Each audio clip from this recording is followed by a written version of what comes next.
The government of China has just completely shut down the city of Shanghai.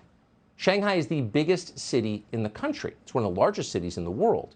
More than 25 million people live in Shanghai. And the lockdown there is, by all accounts, more brutal and more far-reaching than anything we saw in Wuhan 2 years ago. Watch.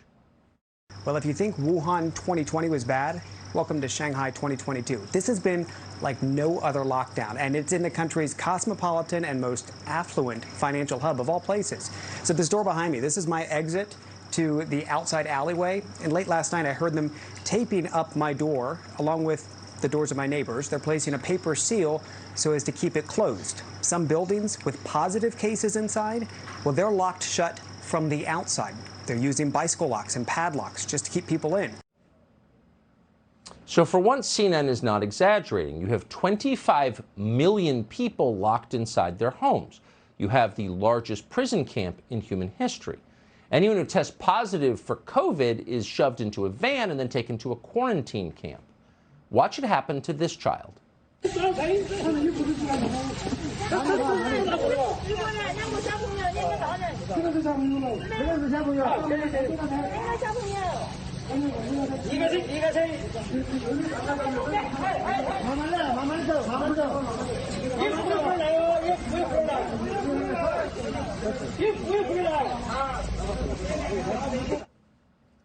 So where are those vans going?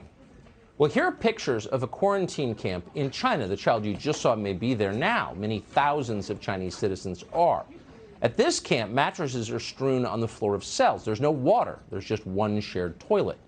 Just days ago, the inmates you see here were living ordinary lives in their own homes. Now they're in prison. What happened to the lives they left behind? What happened to the dogs and cats they left at home? Well, chances are Chinese police beat those dogs and cats to death on the street. That's happening tonight all over Shanghai, a mass slaughter of pets. Now, we hesitate even to show this to you. It's too horrible, but it's also real, and we thought you should know. The COVID prevention worker was caught on camera bashing to death a pet corgi. Apparently, this happened after the pet's owner had tested reportedly positive for COVID-19 and taken away to a quarantine center. It was a resident in the compound who filmed this video and filmed how this health worker used a shovel to strike the corgi 3 times before the pet dog died on the scene. A corgi beaten to death with a shovel. In China, that's COVID protection. The Chinese government has also confiscated some huge but unknown number of house cats from people's homes, thrown them in bags, and left them on sidewalks to be killed.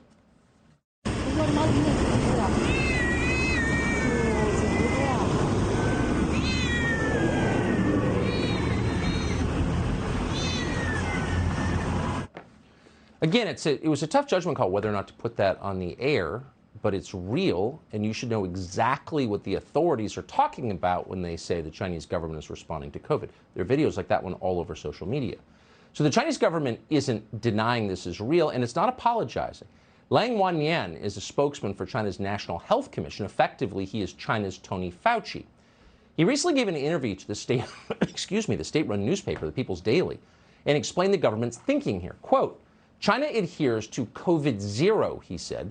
China's socialist system has a strong ability to organize and mobilize, which will help it ensure the success of the COVID zero strategy.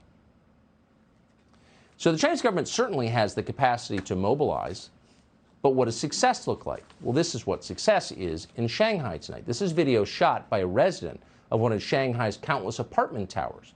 What you're hearing in this video are the screams of the people trapped inside.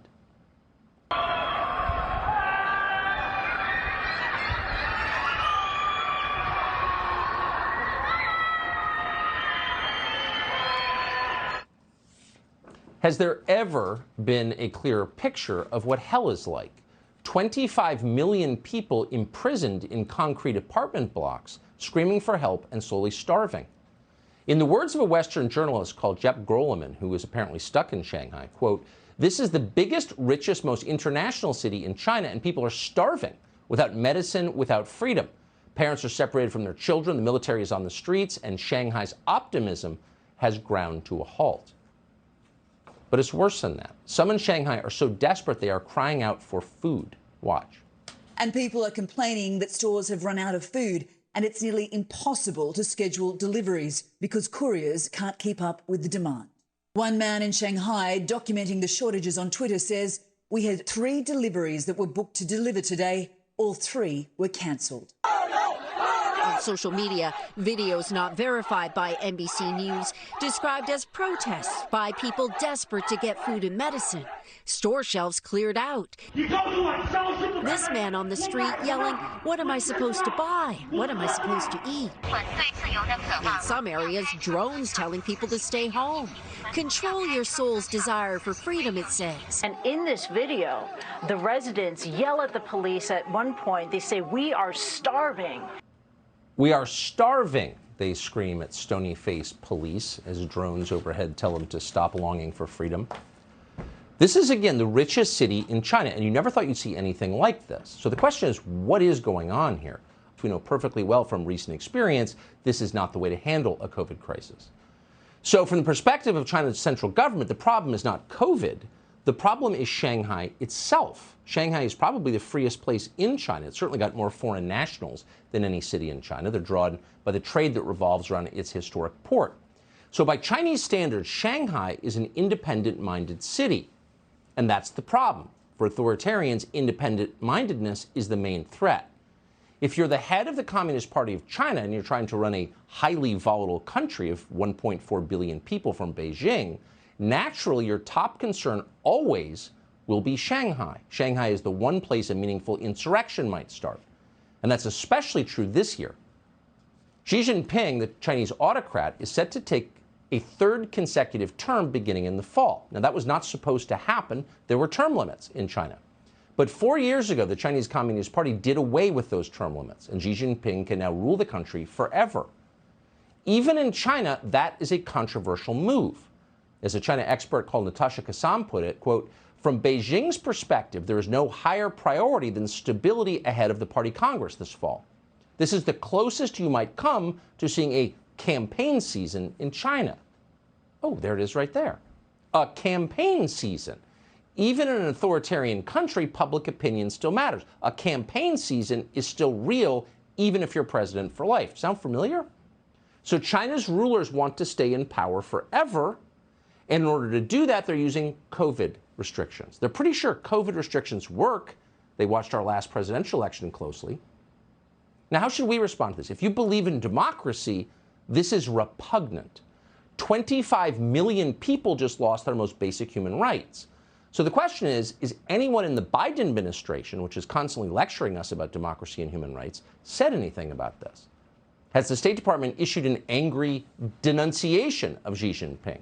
Is the U.S. government threatening sanctions against China for building the world's largest prison camp? Well, of course not. Olá pessoal, tudo bem? Aqui é o Tradutor. Eu tô passando para te avisar que eu tô numa campanha para conseguir pelo menos mais 9 apoiadores. Esse canal não é monetizado, então totalmente depende de você. Eu preciso muito do seu apoio para manter esse canal atualizado e vivo, né, no ar. Os links para apoiar esse nosso projeto estão na descrição desse vídeo e no comentário fixado. Então é muito fácil e muito simples de apoiar. É graças a essas pessoas incríveis que eu posso estar trazendo conteúdo para vocês. E é isso aí, pessoal. Não se esqueçam de deixar seu like, seu comentário e até mais. Fui! Grande abraço.